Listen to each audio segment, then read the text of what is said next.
Welcome to the Hormone Hub, your go-to source for the conversations every woman in her 40s and 50s needs to have. I'm your host, Kylie Pinwell, your nutritionist helping you navigate your way through perimenopause, menopause and beyond so you can say goodbye to endless fatigue, unexplained weight gain, hot flushes, PMS, mood changes and more that come on this hormonal rollercoaster. If you missed the memo or think this is only for women of a certain age, ladies, it's time to think again. Now sit back, relax, and enjoy the show. Don't forget to hit subscribe so you don't miss any of my latest episodes, which are released every week. Share it with your friends, your sweaty sisters. The more we talk, the more we help each other. Hello, and welcome back to the Hormone Hub. I'm your host, Kylie Pinwell, and this week we are talking migraines. Why migraines all of a sudden in perimenopause can become debilitating for some women, and for some women it might be a whole brand new symptom that they've never suffered before. So we're going to have a look at what is causing those migraines, why it happens to be worse during perimenopause, and we'll also have a look at what we can do to alleviate it, both from nutrition, diet, natural therapies, and also with bioidentical hormones as well. So strap in, put the Panadol away just for a second. Not that there's anything wrong with Panadol by any means to treat migraines, but let's have a look at what's going on and what's causing it and what we can do instead.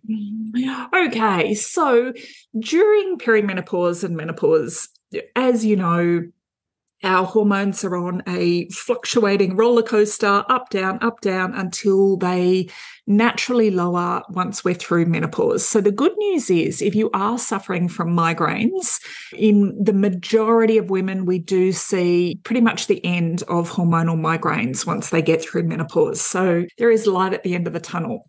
But what is happening is estrogen actually plays a really vital role in regulating the chemicals in our brain that affect pain sensitivity. So as our estrogen levels surge and as they drop, it can trigger a lot of physiological responses. So this can include dilation of our blood vessels in our brain. It can change the serotonin levels in our brain, which are often associated with migraines. So if we think of serotonin as our happy, calming hormone, when we get changes in that, it's obviously going to affect the way we feel. Now, certainly menstrual migraines are more severe than migraines during other times of our cycle. And this is possibly, and again, they don't know for sure, but they think it's possibly due to that estrogen withdrawal. So what happens is we ovulate, our levels of progesterone and estrogen increase, thinking, are we pregnant? No, we're not. Estrogen drops, progesterone drops, and, we have a period. So it's that drop in estrogen that is the problem, as well as that drop in progesterone. And this is why it seems to be more severe then. Menstrual migraines tend to be, or perimenopause migraines tend to be more common when we have high levels of fluctuating estrogen and relatively low progesterone. So this is common during perimenopause. So our early stages of perimenopause, progesterone definitely drops lower faster than estrogen. So we get that imbalance in that ratio of estrogen to progesterone. And this is why we do tend to see an increase in the number of women who suffer from menstrual migraines between the ages of 40 to, say, 55. Okay, so we've talked about, that imbalance in the ratio and also that estrogen withdrawal. So there's a few things that we can do to help, prevent or reduce the impact of menstrual migraines. One of the side effects of having that high estrogen is it stimulates our immune cells to produce more what we call prostaglandins and histamines. So it definitely disrupts our serotonin, like we said, and also the way we deal with glutamate as well. So glutamate, you might remember back to the old 80s Chinese food day, and we had MSG, which was monosodium glutamate, and a lot of people used to get what they called Chinese food headaches. It's that same kind of like glutamate process. We do become more susceptible to it through perimenopause. for sure. So certainly we want to have a look at how we can change that. Definitely by reducing glutamate, reducing histamines, calming the brain, and progesterone is a really good buffer for this. So we'll get to that in a sec. So first up, like if I was looking at natural treatment of migraines, I'd be looking at 100%, you're going to guess it, magnesium. So magnesium can definitely reduce the frequency and the severity of migraines. So magnesium does a few different things. It stabilizes our serotonin receptors, so our happy hormone receptors. Magnesium also helps reduce inflammation. We take magnesium because we get muscle cramps. We take magnesium because of stress. It helps relax our muscles. It helps relax our nervous system. So it makes sense that it would relax the blood vessels in our brain as well. Now, magnesium also prevents the release of like our pain-promoting neurotransmitters as well. It's got a couple of mechanisms there, which is why it is really important for anyone suffering from migraines. Now, if we combine magnesium with one of my other favorite nutrients, which is taurine. So taurine is a very calming amino acid that can help prevent migraines. It also helps keep us in a lovely, happy, calm mood. So that magnesium-taurine combination is certainly one that I take every single day. And I notice it if I don't take it. Now, another sort of nutrient that they have been shown to help prevent migraines is riboflavin or vitamin B. So this works by sort of normalizing our production of serotonin, and it helps improve the function of some of our different enzymes, which have also been associated with migraines. So vitamin B or riboflavin, that's the one that makes your pee go yellow.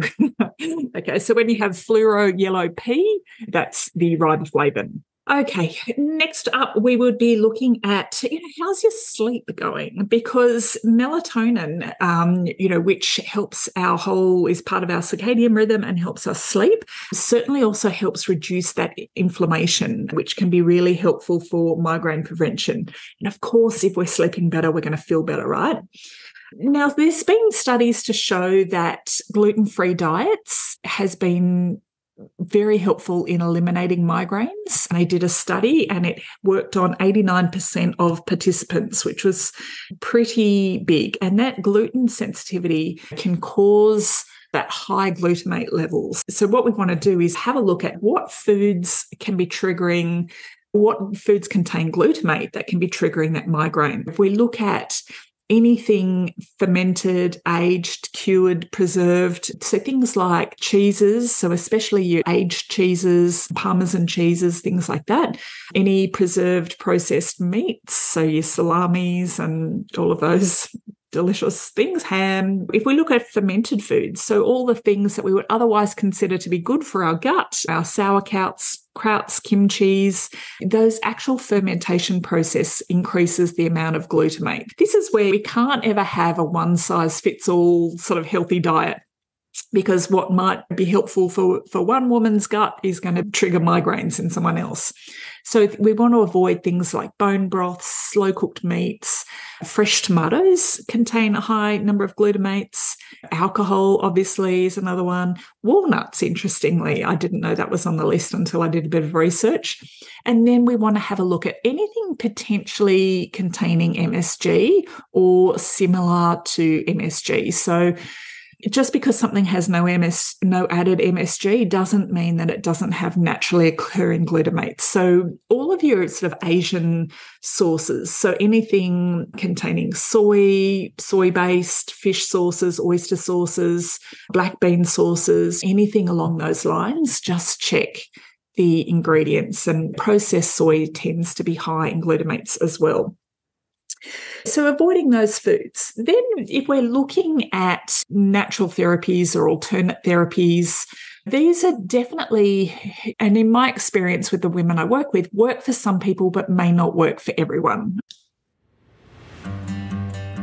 This Hormone Hub episode is sponsored by our free Hormone Help call. On the call, we'll give you some clarity around what's causing your symptoms and the 3 simple steps you can start using straight away. If you're ready to take the next step and find out how we can help you, we can talk about that too.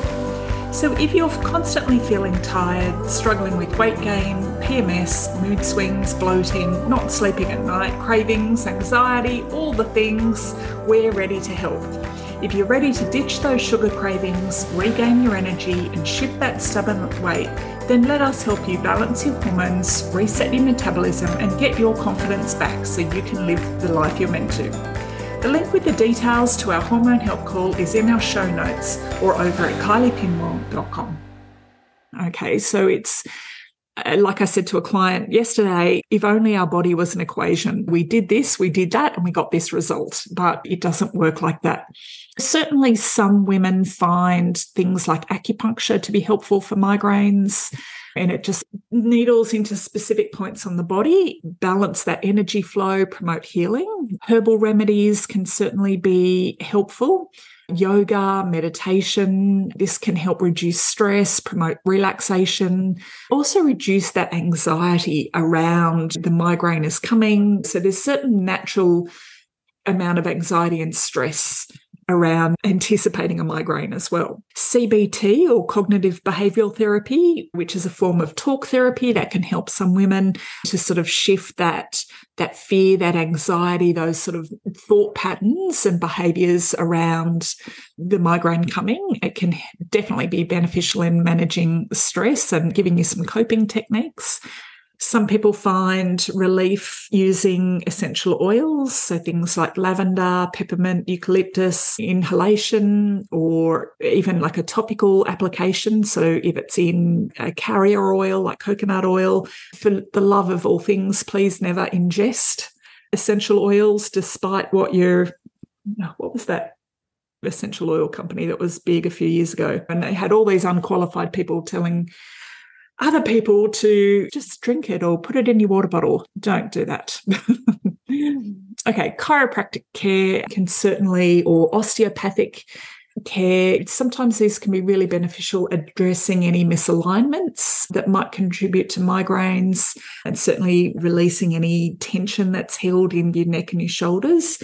Massage, mind-body techniques like guided muscle relaxation can be helpful as well. Botox actually is an interesting one. I have had a client have regular Botox injections for chronic migraines. So what the mechanism is thought to be here is it blocks the pain signals as well. So again, it's just important to remember that while they might provide relief for some, it's definitely not a substitute or is going to work for everyone. So certainly you need to speak to your healthcare providers, work out a personalised migraine management plan for you.